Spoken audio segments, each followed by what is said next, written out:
안녕하세요. 선박해양공학개론 10주차 두 번째 수업입니다. 저번에 추진기 얘기하다가 말았고, 오늘 추진기 나머지 얘기를 할 건데요. 우선 여러분들이 이번 챕터에서 주로 배운 게 추진기가 어떻게 프로펠러가 주로 어떻게 작동을 하냐 하고, 그 다음에 추진기의 형상에 대해서 얘기를 했었는데, 추진기 작동 자체는 복잡하지가 않고요. 그냥 이런 식으로 이제 날개가 달려있는, 여러분들 선풍기 생각하면 똑같아요. 사선으로 위에 있는 그림으로 볼까요? 이렇게 날개가 사선으로 놓여 있으면은 얘가 회전을 하죠. 회전 방향은 대개는 이쪽으로 이렇게 돌아갑니다.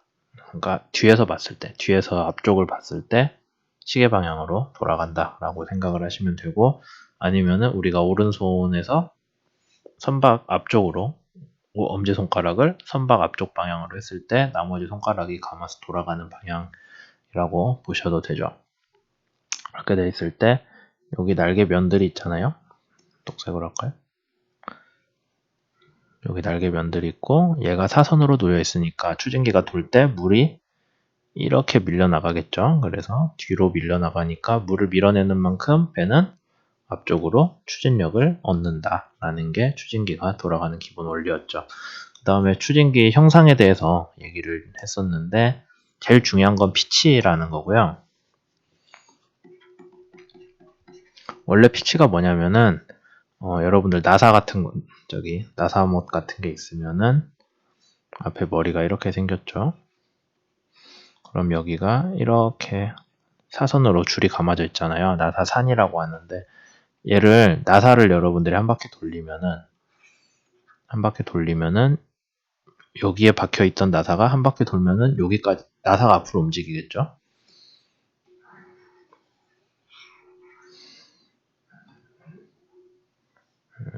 이런 식으로 잠깐만요. 그럼 원래 나사가 여기쯤 박혀 있었으면은 나사를 한 바퀴 여러분들이 돌리시면은 그 나사가 어이구 잘못 땄네. 앞쪽으로 좀 더 이동을 할 겁니다. 그림을 잘 못 보여드렸는데 원래는 라인이 여기 있었는데 얘가 한 바퀴 돌면은 그만큼 앞으로 이동을 하겠죠. 그래서 피치라는 말이 우리가 어떻게 정의가 되냐면은 이렇게 원통형을 따라서 나선이 감겨 있을 때 원통을 따라 나선이 감겨 있을 때 원통이 한 바퀴 회전할 때 그 나선이 앞으로 진행하는 거리예요. 그러니까 여러분들이 일반 나사 못을 본다면은 그 나사산 하나하나의 간격이 우리가 피치라고 합니다. 프로펠러도 똑같아요. 배 프로펠러도 그래서 이 나사산, 그러니까 요 경사면이겠죠. 프로펠러 날개의 경사면이 쭉 얘를 프로펠러가 한 바퀴 돌 때 얘가 이런 식으로 돌면 프로펠러가 한 바퀴 돌 때 이 나사 프로펠러 날개 방향이 그대로 진행을 했을 때 이렇게 한 바퀴 돌 거예요. 그러면 추진기가 한 바퀴 돌 때 그만큼 진행한 거리를 우리가 똑같이 피치라고 합니다. 근데 이렇게 말로 설명하면은 여러분들이 잘 알면은 좋지만 그러기 힘든 경우들이 있으니까 구글에다가 B 시리즈 프로펠러라고 치셔도 되고 B 시리즈 프로펠러라고 치면은 여기 바게닝겐 B 시리즈 프로펠러라는 페이지가 떠요. 수업 때 보여드리긴 했는데 그래서 여기 들어가시면 이게 뭐냐면은 프로펠러 형상이 되게 다양하게 있는데 좀 옛날에 프로펠러 형상을 이제 좀 왜냐면 설계할 때 너무 변수가 많으면 곤란하니까 그거를 몇 가지는 정해놓고 해서 우리가 시리즈로 프로펠러를 만들었어요. 그래서 그거에 대한 형상이랑 성능 정보 그런 것들이 나오는데 여기선 특히 형상을 다루고 있습니다. 그래서 쭉 내려가시면은 여기 스타트 디자인 툴인데 얘 말고요. 그 밑에 스타트 지오메트리 툴이라고 있거든요. 얘는 여러분들이 프로펠러가 달릴 배의 엔진 등등의 정보가 주어져 있을 때 디자인을 하는 거고 말 그대로 프로펠러 형상을 갖고 노는 건 이거예요.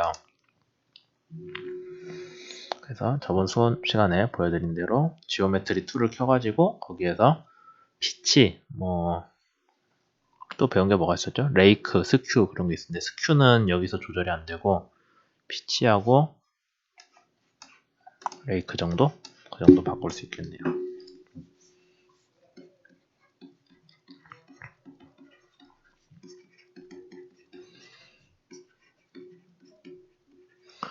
또 뭐가 있었냐면은 짠하고 떴죠? 여기 Expanded Area Ratio라는 거는 이제 여러분들이 나중에 3학년 2학기 때 배울 건데 지금 바꾼다고 티가 날 것 같지는 않지만 하면은 이 프로펠러 날개 면적이 넓어질 거예요. 이렇게 날개가 요 방향으로 길어질 텐데 뭐 보여드리죠. 이런 식으로 변합니다. 극단적으로 줄이면은 날개가 좁아지죠. 넓어지고 좁아지고 그런 거고 여러분들이 주로 봐셔야 되는 게 피치. 근데 피치를 하나의 값으로 딱 몇 미터다. 아까 얘기한 것 같이 피치는 나사가 한 바퀴 돌 때 직진한 거리이기 때문에 거리예요. 거리를 우리가 비율로 나타내려면은 지름도 거리죠. 개로 나눠주면 비율이 되잖아요. 그래서 피치 다이어미터 레이쇼라는 거를 우리가 씁니다. 여러분들이 지금 이걸 다시 알려드리는 이유는 나중에 숙제로 나올 건데 여기에서 무엇을 바꿨을 때 이렇게 프로펠러 형상이 변한다라는 걸 여러분들이 이해를 하는 거를 보였으면 해서 그래요. 그 다음에 레이크 같은 거는 프로펠러를 옆에서 봤을 때 이 원통 방향이 길이 방향 축이에요. 그러면은 여기서 레이크를 0으로 주면 날개가 좀 더 앞쪽으로 갑니다. 왜 안 가니?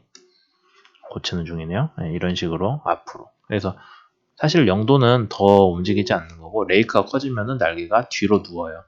그런 것들 있죠.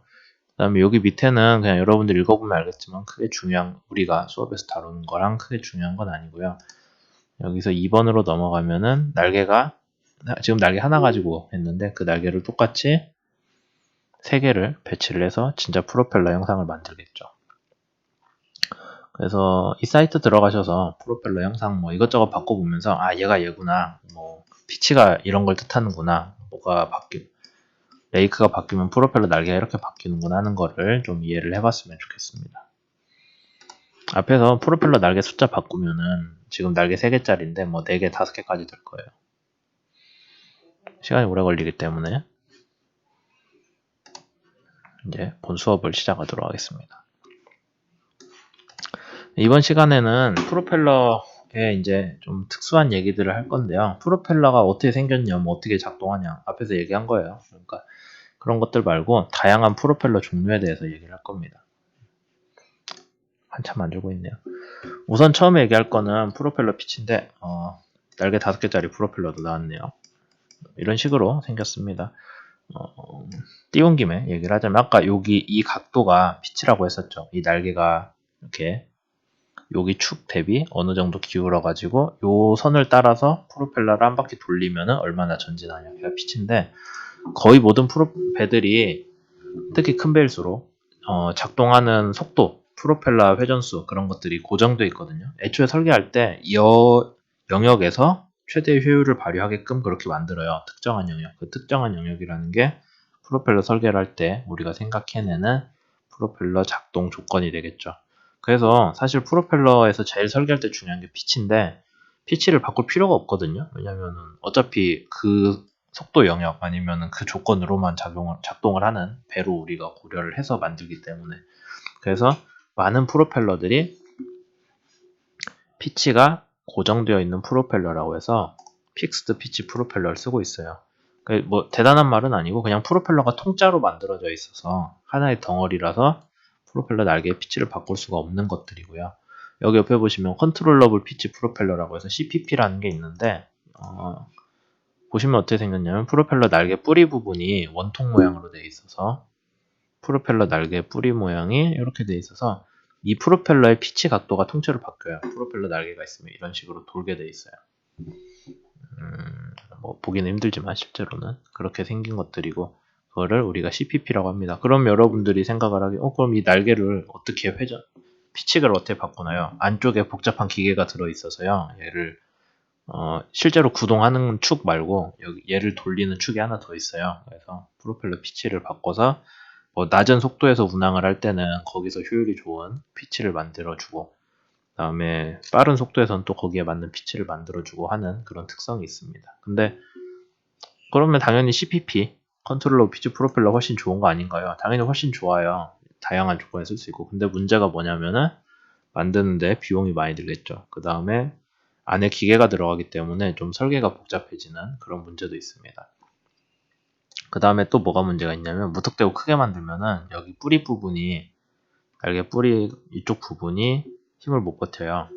그래서 만드는데 기술도 많이 들어가고, 어쨌든 비싸기 때문에 결국엔 우리가 잘 쓰지 않습니다. 특수한 배에서 쓰겠죠. 뭐 군함 같은데 많이 쓰고 있고, 이런 것들이 있고. 그 다음에 스큐라는 거는 우리가 수업 때 얘기를 하다 말았었는데, 스큐가 뭐냐면 프로펠러를 이렇게 놨을 때 이 날개가 지금 이렇게 서 있잖아요. 근데 얘가 이런 식으로 휘어 있는 게 스큐가 있는 거예요. 그래서 칠판에 그려드리자면은, 앞에서 봤을 때 프로펠러 허브가 있고, 허브라는 게 프로펠러 중간이에요. 이 가운데 부분, 동그란 건 부분. 이게 스큐가 없는 거고, 스큐가 없으면은 여기서 중심선 올라오는 가운데 프로펠러가 분볼래요. 근데 스큐가 있다면은 날개가 이렇게 뒤로 빠지고 그 날개 중심 각이랑 원래 각이랑 이루는 게 스큐가 됩니다. 스큐가 커질수록 해서 날개가 이렇게 뒤로 확 굽어요. 뒤로 굽는데, 그러면 스큐가 큰 프로펠러는 뭐에 좋나요? 소음 같은 거에 좋아요. 왜냐면은 날개가, 아까 우리가 스큐가 없는 프로펠러 그려서 보여드렸죠. 이렇게 돼 있을 경우에는 이제 나중에 저항 추진 수업에서 배울 텐데, 배 뒤쪽에 이렇게 좀 유동이 복잡한 경우가 있으면은 얘는 충격이 크게 발생을 하거든요. 근데 스큐 같은 거는 날개가 이런 식으로 많이 굽어 있기 때문에 충격이 분산이 되는 그런 효과가 있습니다. 그래서 스큐가 큰 프로펠러들은 소음 진동 면에서 그걸 좀 줄여야 될 경우에 쓰는데, 근데 정말 극적으로 많이 스큐가 큰 프로펠러 쓰는 경우가 소음 진동에 되게 민감한 잠수함이에요. 그래서 대개는 여러분들이 잠수함은 이렇게 프로펠러가 되게 심하게 굽어 있어요. 스큐가 크다라고 할 수 있는데, 네, 이런 식으로 만듭니다. 소음 진동 때문에. 근데 의외로 잠수함 프로펠러 보기가 되게 힘들거든요. 왜냐면은 잠수함 같은 거는 프로펠러 생긴 걸 보면은 그 소음 특성을 알 수가 있대요. 진짜인지 아닌지 모르지만. 그래서 되게 잠수함들은 너무 잘 보여주는데, 대개는 가리거든요. 잠수함들 취역을 할 때. 근데 어쨌든 잠수함 사진, 프로펠러 사진들 보시면은 이런 식으로 심하게 굽어 있는 하이스큐 프로펠러를 많이 쓰고요. 근데 의외로 많이 나오네요. 일반적으로는 어떻게 하냐면, 여기 사진 보일지 모르겠지만 프로펠러를 가려놔요. 그래서 육상의 잠수함을 끄집어 올려놓을 때는 이런 식으로 프로펠러를 가려서 이 잠수함 프로펠러를 사람들이 볼 수가 없게, 그래서 그 소음과 특성 같은 거를 파악할 수 없게끔 만듭니다. 우리나라도 잠수함들 많이 만들긴 했는데 거기 사진이 없네요. 이렇게 잠수함 만들어가지고 행사를 할 때 보면은 우리나라도 뒤에 프로펠러를 가려놓거든요. 근데 그런 사진을 하나도 못 찾겠네요. 장보고 프로펠러라고 치면 나옵니다.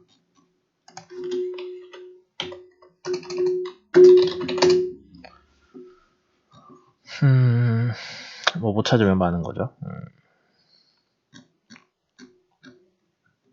진짜 못 찾겠네. 우리나라 어쨌든 이 잠수함들 취역할 때 뒤에 프로펠러 가려놓은 사진을 좀 보여드리려고 하는데 뒤에서 찍은 사진이 없어서 보여드릴 수가 없네. 한번 찾아보세요. 근데 뭐 이런 식으로 가려놓는다라는 거. 근데 아까 본 잠수함이네. 네, 이거 우리나라에 산 것 같은데 여기도 잘 보면 뒤에 가려져 있습니다. 그런 것들이 있죠. 하이스큐 했고요. 팁 레이크드 프로펠러는 아까 레이크 우리 얘기했잖아요. 날개가 앞쪽으로 뒤쪽으로 기우는 정도. 근데 딱 뒤 팁 쪽, 팁이라는 게 끝쪽이거든요. 그래서 끝쪽만 레이크를 줘서 이렇게 기울어 놓게 하는 게 팁 레이크드 프로펠러다라고 되어 있죠. 그래서 둘 다 어떤 성능 추진 효율 같은 문제보다는 국부적으로 이런 게 뭐 진동이나 소음 같은 데서 조금 괜찮아지게 하려고 하는 부분으로 많이 사용이 됩니다. 그 다음에 좀 복잡한 프로펠러인데 콘트라라고 하면은 우리가 반대 방향 뭐 그런 식으로 이해하면 돼요. 그래서 이중 반전이라고 쓰는데 우리가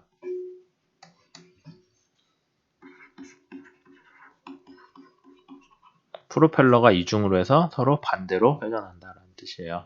그래서 여기 보시면은 이렇게 물이 흘러오면은 앞에 거가 그냥 보통 프로펠러 같이 돌고 뒤에 거는 반대로 돌아요. 그래서 우리가 프로펠러를 회전을 하면은 이제 뒤로 물을 밀어내긴 하는데 걔가 어느 정도 회전하는 성분도 있거든요. 그거를 반대로 돌려가지고 에너지를 조금이라도 더 끌어다 쓴다라는 게 콘트라 로테이팅 프로펠러의 설계 개념이고 실제로도 이렇게 배 뒤에 그래서 프로펠러가 두 쌍이 붙어요. 근데 둘이 반대로 돌아야 되기 때문에 기계가 복잡해지거든요. 그런 문제가 있습니다. 근데 아까 우리 CPP 얘기할 때 같이 기계가 복잡해지면은 사람들이 잘 안 써요. 그래서 이것도 많이는 안 쓰고 있는 편이고 기계가 복잡해지고 고장도 잘 날 수도 있기 때문에 이제 그런 거 말고 요즘에 좀 많이 쓰이고 있는 것 중에 하나가 구테어 날개를 프로펠러를 두 쌍을 반대로 돌리느니 앞에서 회전 방향을 잡아주면은 프로펠러가 돌면서 다시 회전을 원래대로 돌리니까 네, 뒤쪽으로는 회전하는 물이 아니라 똑바르게 나가게 하겠다라는 개념으로 설계를 한 게 프리 스월 스테이터라고 하는데 프리는 앞이에요. 그다음에 스월은 뭔가 회전한다는 뜻이고 스테이터는 이게 돌아가는 게 아니라 고정되어 있는 날개를 스테이터라고 하거든요.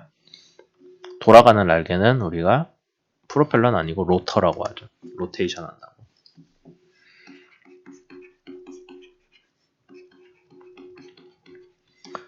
그래서 스테이터는 고정되어 있는 날개예요. 한글로는 저걸 뭐라고 쓰냐면은 한글로 쓰는 걸 깜빡했네요. 여기 위에다 쓸까? 전류 고정 날개라고 합니다. 그러니까 프로펠러 앞전으로 들어오는 유동을 고정을 해준다고? 방향을 수정을 해주는 그런 날개라고 하면 되는데 고정 날개 자체가 스테이터라는 뜻이니까 제가 이해하기로는 얘가 스테이터. 그래서 앞쪽에 이렇게 배를 따라서 유동이 들어오면은 이 날개에서 방향을 좀 꺾어줘요. 그래서 프로펠러가 더 잘 받아들일 수 있게 그렇게 해주는 거. 그래서 보시면 배 앞쪽에 날개가 달려있는데 아까 콘트라 로테이팅 프로펠러랑 다른 거는 여기선 둘 다 뱅글뱅글 돌았는데 프로펠러가 반대 방향으로. 근데 여기서는 앞에 전류 고정 날개는 가만히 있고 뒤에 프로펠러만 원래 배처럼 돌기 때문에 고장 날 게 좀 적겠죠. 그런 거 말고 덕트 프로펠러라고 해서 이렇게 프로펠러 앞쪽에다가 덕트라는 거는 안쪽으로 유동이 흐르게 되어 있는 관이 덕트거든요. 그런 걸 세워가지고 유동을 뭐 가속을 해준다거나 아니면 프로펠러 날개 주위에다 덕트를 세워가지고 또 유동을 느리게 한다거나 빠르게 한다거나 해서 제어를 할 수 있는 그런 것들도 씁니다. 그러니까 뒤에 프로펠러는 그냥 일반 프로펠러인데 앞쪽에다 뭔가를 달아서 프로펠러의 작동 조건을 좀 좋게 해주는 그런 것들이 지금 많이 쓰이고 있어요. 그 다음에 이제 여러분들이 그럼 프로펠러만 쓰이냐 배에 물론 다른 것도 쓰이죠. 우리 개론 초반에 배웠던 뭐 돛도 있을 거고 노도 있을 거고 근데 그런 거 말고 요새 그냥 좀 고속선에 되게 빠른 배 여러분들이 수업 때 자주 다뤘던 뭐 컨테이너선 그런 거 말고 걔보다 훨씬 빠른 배들 특히 군함들에 자주 쓰이는 게 워터젯이라는 게 있어요. 말 그대로 물을 제트같이 뿜어내는 그런 게 워터젯인데 보시면은 어떻게 생겼냐면은 배 밑바닥에서 물을 빨아들이고요. 여기 화살표 따라서 배 밑바닥에서 물을 빨아들이고 안쪽에 보면은 돌아가는 로터가 있고 뒤쪽에 스테이터가 있어요. 그래서 실제로는 로터만 생각하시면 되는데 그러니까 이렇게 원래는 우리가 보통 배 프로펠러가 밖에 노출돼 있잖아요. 근데 워터젯은 안쪽에 들어가 있어요. 그래서 안쪽에 관이 있고 그 안에서 로터가 열심히 돌면은 물을 빨아들여서 뒤로 빵 하고 쏴요. 그럼 그 쏘는 반작용으로 전진을 하는데 이제 그냥 프로펠러랑 뭐 사실 크게 다르지는 않거든요.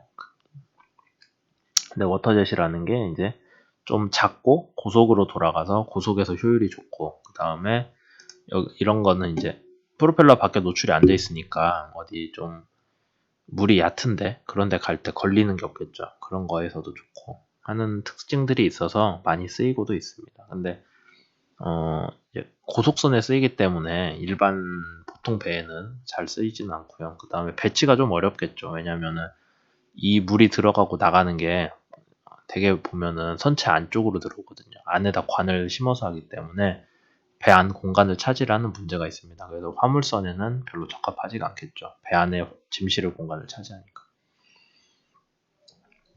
이제 그리고 뒤쪽에는 그 프로펠러 관련한 동영상들을 좀 정리를 했어요. 근데 여러분들 그 옛날에 숙제 한번 나갔던 게 프로펠러랑 뭐 엔진 등등 하는 거 있었잖아요. 다큐멘터리. 그 내용이랑 사실 비슷합니다. 그래서 프로펠러 만드는 과정을 어떻게 만드냐, 프로펠러를. 그냥 크게 얘기하자면은 우리가 주물이라고 하는데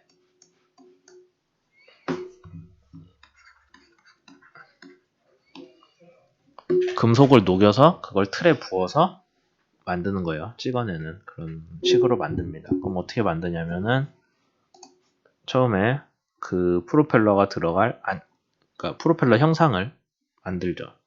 진짜 그 프로펠러 재료인 금속으로 하는 게 아니라 그런 걸 만들어 가지고 이런 식으로 모형을 만들고 걔를 가지고 틀을 만들어요. 여기 밑에 보시면 이 커다란 덩어리가 이제 우리가 몰드라고 해서 틀이거든요. 얘를 만들고 그럼 그 몰드 안에다가 틀 안에다가 금속을 녹여서 부어요. 그래서 캐스트라고 하는 게 우리가 주조라고 하는데 말 그대로 금속을 녹인 거를 부어가지고 만드는 그런 과정을 주조라고 해요. 캐스트. 그렇게 해가지고 틀을 찍어내고 여기 그림들은 잘못 넣었네. 그 다음에 금속을 틀 안에 부었잖아요. 그러니까 그림을 그리면서 설명을 합시다. 제가 모형 프로펠러를 하나 만들고요. 그 다음에 여기를 둘러싸가지고 틀을 만들어요. 틀을 만들고 그 다음에 안에 저 빨간 애는 없애버리고 그러면 요만큼 안이 비잖아요. 이 안쪽이 비어 있으면은 거기에다가 녹인 금속을 쫙 부어요. 그럼 이 안이 금속으로 가득 차면은 요 겉에 틀을 부숴요. 여기 보시는 것 같이 겉에 틀을 부숴가지고 안에 있는 프로펠러만 꺼내는 거예요. 잘 보면 여기 프로펠러 보이시죠? 그래서 그냥 그렇게 꺼내고 끝이냐? 그게 아니라 꺼내갖고 이제 잘 사이즈를 맞춰서 표면을 깎아줘야겠죠. 잘 정밀하지 않으니까 이게 프로펠러가 이제 조금만 틀어져 있어도 한 바퀴 돌 때마다 진동이 생기거든요. 여러분들 핸드폰 진동 나듯이. 그래서 되게 정밀하게 깎아야 돼요. 그래서 잘 깎고 표면을 잘 다듬어서 광까지 내주면은 그게 이제 프로펠러가 만들어진다 하는 거 보여주는 영상이 여기 있어요. 한번 가서 보시면 좋겠죠. 그렇게 해서 다 만든 프로펠러는 이제 최종적으로 이게 잘 돌아가는지 확인을 해야 되잖아요. 그래서 프로펠러가 꽂힐 축에다가 표면에 파란색으로 잘 칠을 해놓고 프로펠러를 싹 꽂았다가 싹 빼요. 그러면은 잘 만들어졌으면 전체적으로 프로펠러가 모든 면에 닿겠죠. 근데 잘 안 깎여 있으면은 어디는 페인트가 파란색이 벗겨지고 남아있고 어디는 벗겨지고 그럴 거니까 그런 걸 찾는 테스트까지 한다라는 거가 나와 있네요. 프로펠러는 우리나라에서도 뭐 많이 만들고 있고요. 그 다음에 외국에서도 만들어가지고 우리나라 배는 많이 만드니까 우리나라 조선소로 싣고 오고 그런 경우들 많아요. 그래서 프로펠러만 전문적으로 하는 회사들도 꽤 많습니다. 비슷한 건데 다른 동영상을 하나 더 가져왔거든요. 근데 아까 앞에는 그 만드는 회사에서 소개한 거고 이거는 이제 뭐지? 리차드 해밀턴 하여튼 리처드 해밀턴인가? 하여튼 이 사람이 그거예요. 영국에서 그냥 유명한 방송인인데 뭐 이것저것 많이 해요. 근데 이제 이런 과학 프로도 자주 나오거든요. 그래서 그 사람이 여기저기 가서 뭐 이런 것들 보고 신기하다 대단하다 하는 건데 프로펠러 만드는 것들 그래서 과정을 또 소개를 합니다. 실제로 보면 되게 크죠. 사람에 비해서. 큰 거는 지름이 한 10m까지 돼요. 그렇게 되는데 어떻게 만드냐? 아까 우리가 녹인 쇳물을 틀에 부어서 만든다고 했죠. 그 다음에 표면을 이렇게 매끄럽게 다듬는 걸 하는데 사람 손으로 하기 전에 이런 큰 기계에 타가지고 그걸로 이렇게 붕붕하고 표면을 문질러요. 그런 것들 보여주고 이 동영상 말미에 보면은 그 우리 캐비테이션이라고 배운 거 있죠.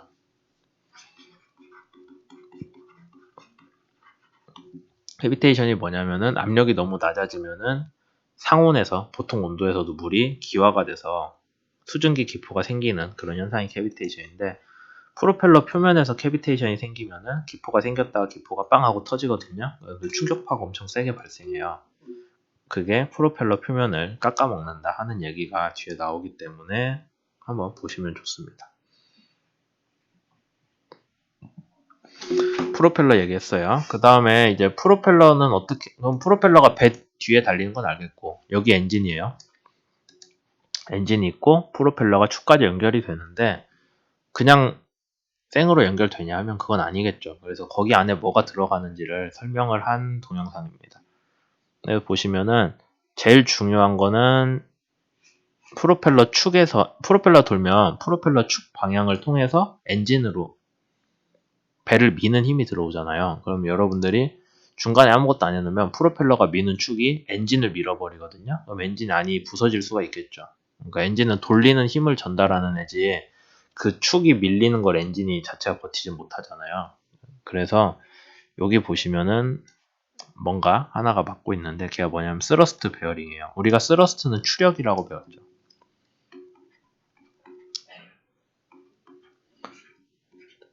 추력이 스러스트. 그 다음에 베어링은 여러분들이 이제 뭐 공대 사람들이니까 자주 하겠지만 베어링이라는 게 어떤 축이 있으면은 그 축을 지지하도록 잡아주는 게 베어링이에요. 근데 축은 프로펠러 축 같은 게 뱅글뱅글 돌 텐데 이런 축이 뱅글뱅글 돌 텐데 걔를 지지한다고 꽉 잡고 있으면 안 되잖아요. 그래서 베어링이라는 거는 보면은 안은 잘 회전하게 되어 있어요. 마찰 없이. 그런 것들이 베어링인데 그 중에서 특히 축 방향으로 미는 힘까지 받아주면서 그걸 받아주면서 회전하는 것도 지지해주는 게 스러스트 베어링이에요. 그러니까 실제로 추진기가 뒤에 달려서 축을 미는데 그 축이 배를 밀도록 해주는 부분은 스러스트 베어링이 받겠다라는 거죠. 힘을 엔진이까지 전달이 안 될. 뭐 그런 것들 보시면 알고 그 다음에 여기에 보면 스턴 튜브 패키지라는 건 뭐냐면 프로펠러 축에서 축 표면을 통해서 그러니까 배 껍데기랑 프로펠러 축이랑 만나는데 사이가 필연적으로 틈이 있을 수 있잖아요. 그러면 거기서 물이 셀 수 있기 때문에 그걸 막아주는 게 스턴 튜브라는 게 있습니다. 그래서 여기에 이렇게 프로펠러 끝쪽에 프로펠러 축 끝쪽에 배에서 나오는 부분에 스턴 튜브가 박히게 돼요. 그래서 걔는 물이 새지 않도록 막아주는 역할을 한다 라는 거 알아두시면 좋겠죠. 스턴 튜브를 보여드리고 그 다음에 이제 구태여 이거 다시 보여드리는 거는 아프트랑 포워드랑 아프트 우리 포어라고 더 자주 쓰는데 왜 포워드라고 썼는지 모르겠지만 아프트는 선미 쪽 포어는 선수 쪽 그렇게 되죠. 그것까지 얘기를 했고 그러면 방금 얘기했던 부분이 배 뒤쪽에 보면은 엔진이 크게 있고 여기에 스러스트 베어링 있고 그 다음에 뒤쪽에 색깔 바꿔 프로펠러가 달리고 배 표면이 뭐 이런 식으로 배치가 되어 있겠죠. 뒤에 방향타도 있을 거고 이렇게 배치를 하는 게 일반적인데 여기 영상 가서 보시면 이거는 이제 큰 여객선이거든요. 근데 보면은 우리가 생각하는 이런 배치가 안 나오는 프로펠러가 달려 있어요. 프로펠러가 있고 배에서 축이 나와서 프로펠러가 연결돼야 되는데 그러지 않죠. 이런 타입은 우리가 포드라고 하는데 그거 얘기하려고 이 동영상 들고 왔어요. 걔는 뭐냐면은 배가 이렇게 생겼다고 치면은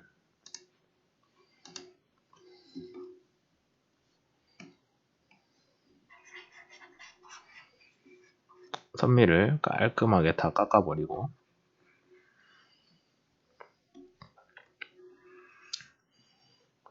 여기에서 이렇게 생긴 게 내려와요. 그래서 여기에다가 프로펠러를 달아줘요. 그러면 프로펠러는 어떻게 돌리냐? 축이 없어졌는데 대개는 엔진에다가 발전기, 제네레이터를 달고 그럼 전기를 만들어요. 전기선을 이쪽으로 이어서 이 안에 모터를 달아요. 그래서 모터로 돌립니다. 엔진을. 아니 프로펠러를. 그럼 모터 만든 전기는 어디서 오나요? 엔진에서 만들어요.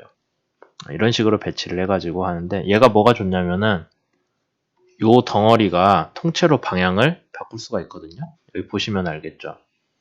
이 포드 덩어리가 통째로 방향을 바꿀 수 있기 때문에 배 조종하기가 되게 좋아집니다. 그거 말고도 뭐 여러 가지 좋은 점이 있을 수 있겠죠. 프로펠러에 들어오는 유입류가 좀 더 균일해진다. 근데 그거는 여기서 배울 내용은 아니고 그냥 이런 식의 배치도 있다라는 거 알아두시면 좋죠. 엔진으로 전기를 만들어서 전기로 모터를 돌린다. 라는 거. 이런 방식, 물론 요새 전기자동차들 중에서도 하이브리드 중에서도 이런 식으로 돌아가는 차들도 있기도 하고요. 그 다음에 저기 기차들 중에 요즘은 거의 다 전기로 가긴 하는데 디젤 기관차들이 거의 이런 식으로 돼 있어요. 그래서 디젤 엔진으로 바로 기차 바퀴를 굴리는 게 아니라 전기를 만들어서 거기에서 모터를 돌리는 식으로 합니다. 왜냐면은 그렇게 하면 엔진은 항상 일정한 조건에서 돌기 때문에 엔진 효율 자체가 좋아질 수도 있고 그런 것들이 있죠. 그 다음에 여기 그림 보시면 나머지 여기 이거 두 개도 좀 보여드리려고 했는데 여기 뒤에 그림이 더 확실히 나왔네요. 배 선수 부분이고요. 보면은 선수 부분이고 밑에 구멍 4개가 뚫려서 그 안에 이렇게 프로펠러처럼 생긴 게 들어있어요. 근데 얘는 뭐냐면은 바우 스러스트라고 해서 바우는 선수예요. 스러스트는 아까 우리 추력 뭐 그런 거 만드는 건데 얘는 뭐냐면 되게 그냥 바우 스러스트라고 부르거든요. 그게 뭐냐면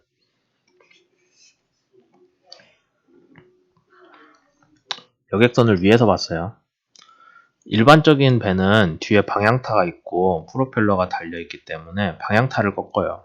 옆으로 가려면. 근데 지금 아까 포드 추진기는 프로펠러가 있고 그 포드 자체가 회전을 하거든요. 뭐 옆으로 이렇게 막 돌고 그래요. 여기 뒤에 그림 보시면은 없네. 이런 식으로 여기 보시면은 포드 자체가 회전을 막 해요. 그 다음에 여기 옆에 항구에 이제 배가 접안한다고 하는데 배가 붙을 때 그럼 포드를 이렇게 돌리면은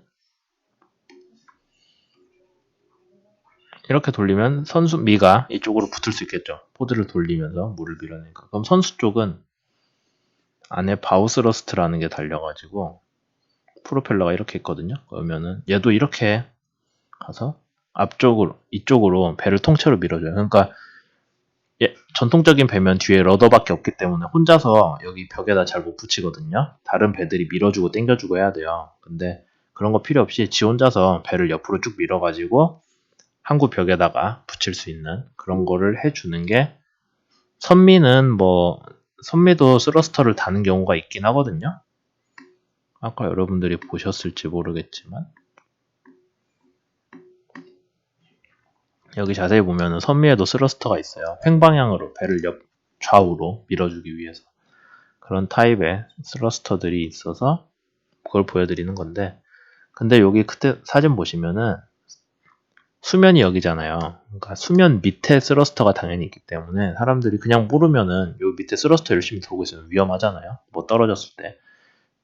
옆에서 당연히 수영은 아무도 안 하겠지만. 그래서 여기에 보시면은 스러스터 표시가 있어요. 이 밑에는 바우 스러스터가 있는 구멍이 있으니 조심해라. 이 앞에 거는 뭐냐면은 이 배는 구상 선수가 튀어나와 있으니 조심해라. 물 아래에 있기 때문에 보이지 않지만 조심해라 라는 거. 그래서 수면 아래 뭐가 있는지 표시들도 있다라는 거 보여드리려고 동영상 가져왔어요. 바우스러스터고요. 얘는 포드 타입이고 그럼 이 포드는 어떻게 만드냐요? 아까 얘기한 것처럼 껍데기 만들고 안에다 모터를 심어요. 프로펠러 달고 그렇게 만드는 과정이 여기에 나와 있죠. 그래서 ABB라는 회사인데 뭐 전기 관련해서 되게 큰 회사거든요. 저기 뭐 발전기도 만들고 어디 수력 발전도 하고 그런데요. 거기서 만드는 아지포드라고 되게 부릅니다. 포드형 추진기 중에 아지포드라고 하는 건데 그걸 만드는 과정이에요. 그래서 이렇게 껍데기 만들고 그 다음에 모터 되게 크죠. 사람이랑 비교하면은 그 모터를 여기에다 집어넣고 그 다음에 배에다가 장착을 하고 추진기 프로펠러를 달아요. 그래서 그런 과정을 통해서 추진기들을 배에 달긴 하는데 이런 거 만드는 게 뭐 이제 저기 유럽 회사들이 많이 만들고 있고 그런 회사들이 되게 좀 기술력을 많이 인정을 받기 때문에 우리나라에서도 이런 회사들 거 사다 쓰는 경우 되게 많거든요. 뭐 장기적으로는 우리나라에서도 잘 개발해서 쓰면 좋긴 한데 아직 그런 상황은 좀 아닌 것 같기도 하고요. 어쨌든 그래서 오늘 수업은 여기까지 하도록 할게요. 그래서 추진기 종류들 관련해서 배웠어요. 저번 시간에 추진기 형상이랑 얘가 어떻게 작동하는지 배웠고 이번 시간은 추진기의 다양한 종류들 뭐 이것저것 했죠. 피치가 바뀌는 프로펠러, 뭐 스큐나 레이크가 있는 거, 그 다음에 프로펠러에 들어오는 유동을 좀 개선해서 효율을 좋게 하는 프로펠러들, 워터젯이란 것도 배웠고 어떻게 만드는지, 그 다음에 배 안에 배치가 어떻게 되는지, 특히 중요한 거는 스러스트 베어링이라는 걸로 축이 밀리는 걸 받아준다, 힘을. 그런 거. 그 다음에 뭐 전통적이지 않고 모터로 돌아가는 배들에 대해서 아지포드라는 걸 사용한다. 뭐 그런 얘기까지 오늘 했었네요. 그래서 추진기 관련한 얘기는 여기까지 했고요. 다음 시간에는 이제 파도랑 배 운동에 대해서 배울 건데, 그 부분은 이제 우리 분야에서는 우리만 하는 거니까, 그러니까 다른 학과에서는 다루지 않는 부분들이니까, 이제 우리 선박해양공학과로서의 좀 특수성을 보이기에 중요한 과목이죠. 여기까지 할게요. 예.